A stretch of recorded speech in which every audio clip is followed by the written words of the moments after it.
ولی کے پہچاننے کے لیے کرامت شرط نہیں ہے، کرامت ایک ذریعہ ہے، ضروری نہیں ہے۔ کتنے اولیاء ہیں جن کی کرامات ہمارے تک نہیں پہنچی لیکن وہ اللہ کے ولی ہیں۔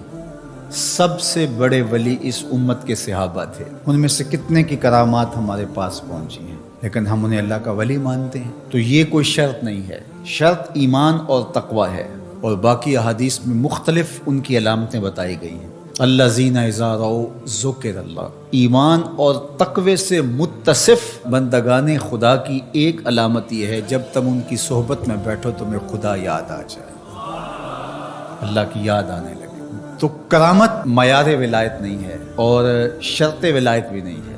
تھوک کے حساب سے مارکیٹ میں بہت سارے لوگوں کی جعلی کرامات موجود ہیں، تو اولیاء کے لیے ہم عقیدت اور محبت کے جذبات رکھتے ہیں تو پھر مارکیٹ میں 2 نمبر رزق آئے گا۔ اور ہمیں پتہ ہے غذائی اجناس سے لے کر کے ادویات تک اور دیگر ضروریات زندگی تک کہ اصل کیا ہے اور نقل کیا ہے، تو ہمیں اس میں بھی غور و فکر کرنا چاہیے کہ اصل کیا ہے اور نقل کیا ہے، نہ یہ کہ ہم چند بدطینت لوگوں کی وجہ سے حقیقت کا انکار کر دیں۔ تو آج بھی کچھ لوگ ہیں جو کہتے ہیں جی چھوڑو، ہم نہیں مانتے کرامتوں شرامتوں کو، اس طرح کے لفظ بولتے ہیں، جبکہ کرامت کا من حیث الکرامت انکار کفر ہے۔ اگر کوئی کہے میں کرامت کو ہی نہیں مانتا تو یہ کفر ہے۔ وہ کرامتیں جن کا بیان قرآن مجید میں موجود ہے، جس طرح آصف بن برخیہ کا تخت بلقیس لانا، حضرت مریم سلام اللہ علیہا کے حجرے میں بے موسم پھلوں کا آنا، اصحاب کہف کا 300 سے زائد سال کا عرصہ سوئے رہنا کھائے پیے بغیر، اور رب ان کی کروٹیں بھی بدلتا رہا، یہ قرآن میں مذکور ہے۔ تو اس کا انکار بھی کفر ہے، قرآن کا انکار لازم آتا ہے۔ اگر کسی کرامت کا بیان حدیث متواتر میں ہو تو اس کا انکار بھی کفر ہے، لیکن ایسی کوئی کرامت نہیں جس کا ذکر حدیث متواتر میں ہو۔ البتہ احادیث مشہورہ اور احادیث احاد میں کرامات کا بیان موجود ہے، تو ان کا انکار بھی گمراہی ہے۔ جس طرح وہ 3 لوگ جو غار میں پھنس گئے تھے، انہوں نے پھر دعائیں کی اور پتھر ہٹا، جریج کا واقعہ موجود ہے، صحابہ کی کرامات موجود ہیں، حضرت عمر کے رکے سے دریائے نیل کا چلنا، اس طرح جو مسلمہ بزرگ ہیں ان کی کرامات کا انکار کرنا محرومی ہے۔ لیکن یہ بات بھی ذہن میں رکھے کہ کرامت اللہ کی طرف سے بندے کو دی جانے والی ایک عزت ہے، لیکن ولی کی زندگی کا مقصود رضائے الہی کی طلب ہے، کرامتوں کی طلب نہیں۔ لیکن عمومی طور پہ ہمارے اسٹیجوں کے اوپر اولیاء کے حوالے سے جو بات کی جاتی ہے، بس آپ سننے کے لیے بیٹھے ہیں اور خطیب صاحب نے کان پہ ہاتھ دھرا اور 2-4 کرامتیں سنائی اور چلے گئے، معیار بتایا ہی نہ، جس کے نتیجے کے اندر بہت سارے عوام اس سے غافل ہوتے ہیں۔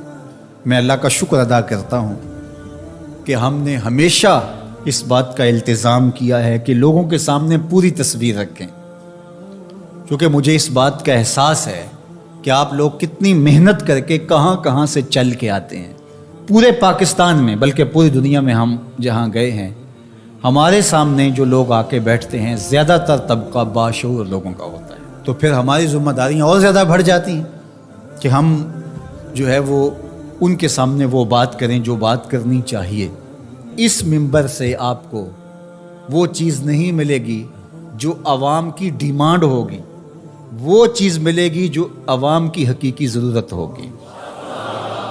اس پر میں بھی اللہ کا شکر ادا کرتا ہوں، اس پر آپ کو بھی اللہ کا شکر ادا کرنا چاہیے، اور نہ یہ کہ کچھ 2 نمبر لوگوں کے رد عمل میں ہم حقیقت کا انکار کر دیں جس طرح معتزلہ کر رہے ہیں، اور ایک طبقہ وہ ہے جو رتب و یابس کو قبول کر رہا ہے، اور آپ نے ایسے شخص، ایسے لوگ کہ جو اچھے انسان بھی نہیں ہیں، لوگوں کو دیکھا ہے کہ ان کو ولی مان رہے ہیں اور ان سے اپنی حاجتیں طلب کر رہے ہیں، ان کو ہادی مان رہے ہیں، مرشد مان رہے ہیں۔ وہ شخص جو خود آشنا بھی نہیں ہے وہ تمہیں منزل آشنا کیسے کرے گا؟ میں کتنے لوگوں کو جانتا ہوں جن کو فہم دین ہی میسر نہیں ہے. یہ میں ان لوگوں کی بات نہیں کر رہا جو منہ دراز ہیں اور بالکل ننگ دھڑنگ ہیں، ان کی بات نہیں کر رہا. جو بظاہر حلیے میں بھی ہیں ان کا فہم دینی ناقص ہے. کتنے ایسے علماء کو جانتا ہوں ان کی توحید کا تصور ناقص ہے. تو یہ بدبختی ہوتی ہے. اب وہ کیا کسی کی رہنمائی کریں گے؟ جو خود ڈوب رہا ہے وہ کسی کا ہاتھ کیسے پکڑے گا؟ لیکن عوام ظاہر ہے ان کے گرد آئے اور ان کا کاروبار چمک رہا ہے، اور کرامتیں ہیں کہ تھوک کے حساب سے بنتی ہیں، اور پھر اس کی مارکیٹنگ کرنے والے بھی ہوتے ہیں، اور پھر اسی بنیاد پر ہی جو ہے وہ ان کا سارا سلسلہ چلتا ہے. اللہ کے ولی یہ نہیں چاہتے کہ ہماری کرامات ظاہر ہوں اور لوگ ہماری طرف لپکیں ہماری کرامت کی وجہ سے. یہ نہیں.